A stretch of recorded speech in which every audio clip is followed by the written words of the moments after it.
রংপুরে 11 দলীয় জনসভায় মুষলধারে বৃষ্টি, মাঠে জনতার ঢল। 11 দলীয় জোট থেকে যে বার্তা দেওয়া হলো বিএনপিকে।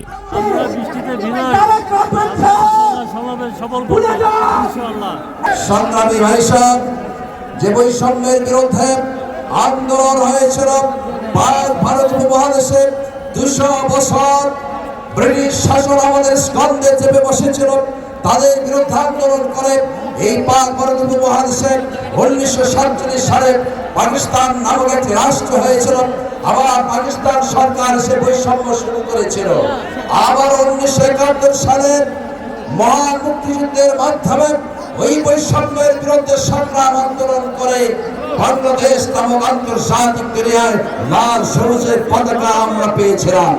কিন্তু দুঃখজনক, বিগত 55 বছরে বাংলাদেশের এই জনগণ বৈষম্য থেকে বেরিয়ে আসতে পারেনি, যার কারণে বিগত 2024 সালের 16 জুলাই এ মাসের এই রংপুরের কৃতি সন্তান বেগম রোকেয়া বিশ্ববিদ্যালয়ের মেধাবী স্টুডেন্ট শহীদ আবু সাইদের শাহাদাতের মাধ্যমে যে সরকার আজকে ক্ষমতার মস্তলে বিদেশের মাটি থেকে আজকে প্রধানমন্ত্রী অসংখ্য মামলা অপসারণ করে আজকে যারা সরকারে এসেছেন, অথচ দুঃখজনক ঘরে সত্য যারা পার্লামেন্টে বলেছেন জুলাই সনদ তারা নাকি অক্ষরে অক্ষরে বাস্তবায়ন করবেন, আমরা অনতিবিলম্বে জুলাই সনদের বাস্তবায়ন দেখতে চাই। আমরা গণভোটের গণরায় বাস্তবায়ন দেখতে চাই।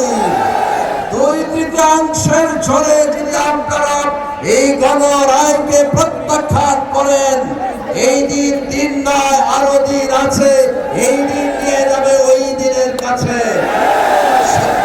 বাংলাদেশের জনগণ পারে ক্ষমতায় বসাতে, আবার বাংলাদেশের জনগণ পারে ক্ষমতা থেকে টেনে হিসেবে নামাতে। আমরা রংপুরবাসী তিস্তা পরিকল্পনা বাস্তবায়ন আমরা দেখতে চাই। আর কোন পরিকল্পনা নয়, কবে নাগাদ এই তিস্তা পরিকল্পনা বাস্তবায়ন হবে রংপুরবাসী জানতে চায়। সংগ্রামী বন্ধুগণ, সীমান্ত হত্যা এবং পুশিন বন্ধ করতে হবে। বাংলাদেশ আর কোন দাবেদারি রাষ্ট্র ব্যবস্থা চায় না। বাংলাদেশ একটি স্বাধীন সার্বভৌম রাষ্ট্রের না। সুতরাং অবশ্যই ব্যাঘ্রের মতো এদেশের স্বাধীনতা সার্বভৌমত্ব হেফাজতের জন্য বিজেপি সহ আমরা ঐক্যবদ্ধ আছি। দেশের স্বার্থে, জাতীয় স্বার্থে, ঠিক না?